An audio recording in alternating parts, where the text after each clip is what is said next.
Welcome from Iqbal international services. आज का जो हमारा टॉपिक है वो है refund procedure of unclaimed deposit. ये भी हमारा फ्रीक्वेंटली आस्क्ड क्वेश्चन है, तो इस पर हमने आज का लेक्चर तरतीब दिया है। देखें, हम बैंक में अकाउंट कोई ओपन करते हैं तो कुछ अरसा के बाद हम मुल्क से बाहर चले जाते हैं या किसी वजह से हम उस अकाउंट को ऑपरेट नहीं कर पाते, या फिर ऐसा भी होता है उस अकाउंट को ऑपरेट करने वाले की डेथ हो जाती है, काफ़ी अरसा गुजर जाता है, बाद में पता चलता है 10 साल गुजर गए, 15 साल गुजर गए, 20 साल गुजर गए, पता चला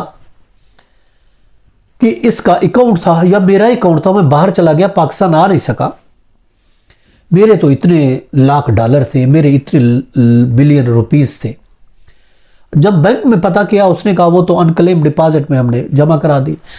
कानून ये है कि जब कोई क्लेम नहीं करता किसी डिपॉजिट को, तो बैंक जो है वो deposit state bank of Pakistan को भेज देता है। अनक्लेम्ड जो डिपॉजिट होते हैं वो स्टेट बैंक के पास चले जाते हैं। अब वो डिपॉजिट अनक्लेम हो गया, उसको क्लेम करने वाला कोई नहीं था, आपके बैंक ने वो पैसे स्टेट बैंक को भेज दिए। अब अगर कोई कस्टमर अनक्लेम डिपॉजिट को रिफंड करना चाहता है, ऐसा अकाउंट याद रखें जो 10 साल तक इस्तेमाल ना हुआ हो, 2 साल तक अगर कोई यूज नहीं करता तो वो फिर अकाउंट डोरमेंट में चला जाता है। अगर 10 साल तक इस्तेमाल नहीं करता तो वो अनक्लेम डिपॉजिट होगा, वो स्टेट बैंक को चला जाता है। अब 10 साल से ज्यादा अरसा गुजर गया, अब हम उन अनक्लेम्ड डिपॉजिट को रिफंड करना चाहते, कहते हैं ये पैसे मेरे थे, मुझे वापस किए जाए, या मेरे बाप के थे, उसकी डेथ हो गई। तो हम क्या करेंगे, बैंक को एक एप्लीकेशन देंगे कि ये अकाउंट था, ये मेरा था, ये मेरे वालिद का, जिसका भी था, तो ये मेरा पैसे मुझे रिफंड किए जाए। अब बैंक के जरिए आप इसको अप्लाई कर सकते हैं। जो डॉक्यूमेंट्स होंगे वो एलिजिबल, उसकी कॉपियां डॉक्यूमेंट्स की आप अटेस्ट करा के वो बैंक को देंगे। ओरिजिनल आप एक एप्लीकेशन देंगे और साथ एक एफिडेविट हल्फनामा देंगे इस पर स्टाम्प पेपर पर, जिस पर साइन होंगे, थंब इंप्रेशन होगा, एड्रेस होगा, फोन नंबर होगा। और ये एप्लीकेशन हल्फनामा ब्रांच मैनेजर के थ्रू स्टेट बैंक को जाएगा। हम डायरेक्ट स्टेट बैंक से नहीं क्लेम कर सकते, बल्कि हम अपने बैंक को देंगे, वो बैंक वाले आगे फॉरवर्ड करेंगे। अब बैंक कि 3 नोटिस की कॉपियां होंगी जो पार्टी को, बैंक ने जो notice of their unclaim deposit थे वो भेजने से पहले बैंक जो है वो नोटिस भी भेजता है, तो 3 नोटिस की कॉपियां जो पार्टी को सर्व हुई हों वो भी साथ ब्रांच मैनेजर जो बैंक है वो स्टेट बैंक को भेजेगा।